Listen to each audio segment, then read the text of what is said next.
of a ceasefire, but again, neither side agreeing to anything publicly, and we sort of go back and forth. But last night, as I said, was some of the heaviest shelling we've seen here. Israeli planes and shelling, artillery hitting the main power station here. Power is only on for about 4 hours or so a day at the best for most of Gaza. Taking this out will really reduce the ability for anybody to have power here in Gaza at all.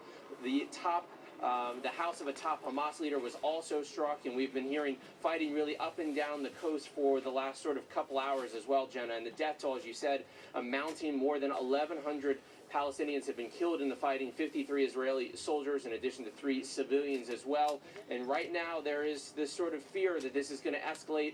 We're hearing from Israeli officials that are warning that they will escalate. They will move out of about the 40% of the Gaza Strip they already control, where they're focusing on these tunnels.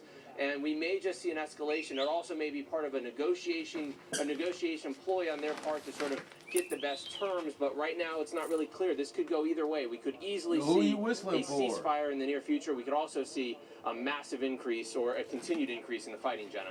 Another big day, big story for us, Connor. Thank you. The leader of Iran calling on Muslims worldwide to help the Palestinians. Ayatollah Khamenei says it's their duty to arm fighters in Gaza in the fight against Israel.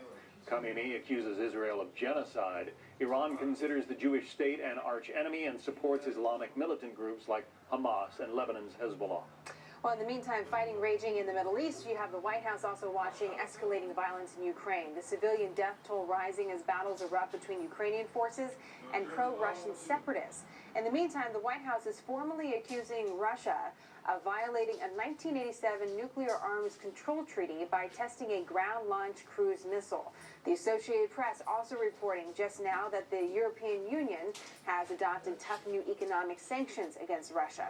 This all comes as pro-Russian separatists block international investigators from reaching the crash site of the Malaysian airliner's jet that went down. It's the 3rd straight day they've been unable to get to the scene because of violence in the area. Our national correspondent Steve Santani is taking a look at all of this. He's live at the White House with more. Steve?